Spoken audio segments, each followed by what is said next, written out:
Hey, it's Andrew Brown from Exam Pro, and in this follow along, we're going to be covering all the different types of meta arguments, okay? So what I'm going to do is just cd into the directory I created for our first one, meta arguments depends on, and we're going to take a look at this. As always, we're going to create ourselves a new main.tf file as soon as I can find the correct folder here. So we'll say main.tf. And I'm just going to go to my variable outputs and just grab some existing code to save myself some time. I think everything is self-contained into this subdirectory here. So I'm just going to go ahead and grab that there. And I'm just going to take out some of the code that I do not need. So we have an instance type, which is fine. We don't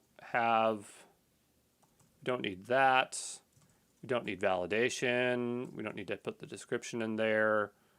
We have this big old one here for the AMI. And what I'm going to do here is I just want to specify an AMI manually just to make our lives a bit easier. So I'm here and I'm just going to go and launch a new instance. Not for real, but I just want to go ahead and grab this ID here. And what we will do is go back here and paste that on in. And I'm just going to hard code the instance type, T2 micro. Whoops. And I'm going to scroll up, take out this instance type variable.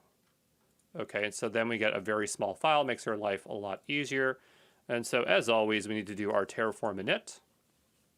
That's going to initialize our backend there.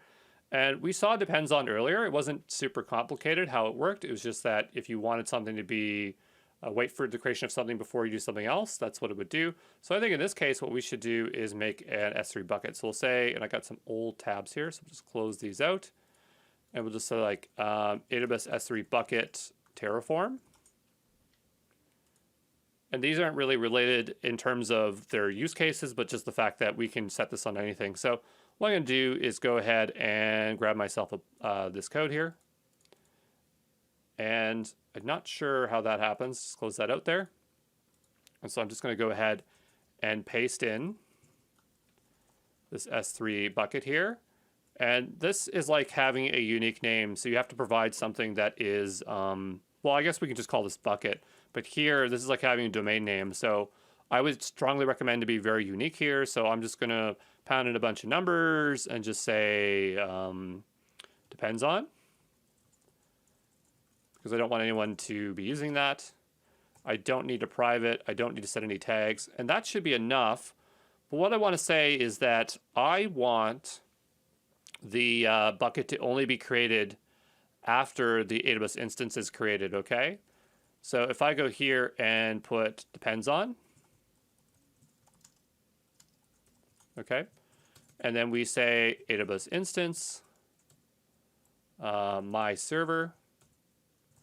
So now it has to wait for the server to be provisioned before it provisions the Terraform or the AWS bucket there. So we'll go Terraform plan.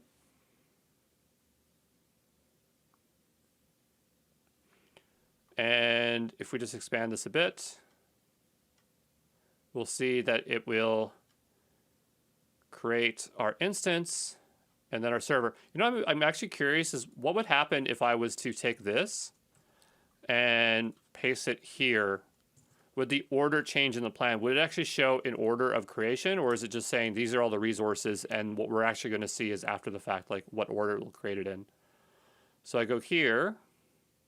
Okay, so I guess it doesn't really matter. It's just the order that it appears in, or not necessarily, just...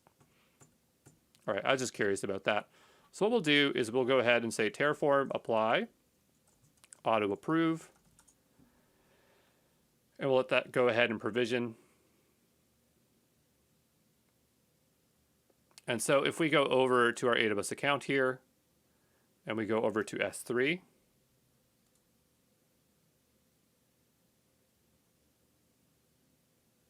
okay, and you'll notice that it's not creating the bucket as of yet. And as we watch our input here, notice that it's creating the AWS instance first, right? So what I'm going to do is I'm going to wait for this to finish, and then I'll see you back here, okay? Okay, after a short little wait, we can see that it created our instance first and then our S3 bucket. Okay, so what I'm going to do is I'm just going to tear this all down. And hopefully it tears down no problem, but we'll say tear down, or sorry, Terraform, apply, destroy, auto approve. And again, if you find that too much to type, you can always just type in Terraform destroy and then confirm the plan, but I like to do this all in one go. And so I'll see you back here in a moment once everything is destroyed, okay?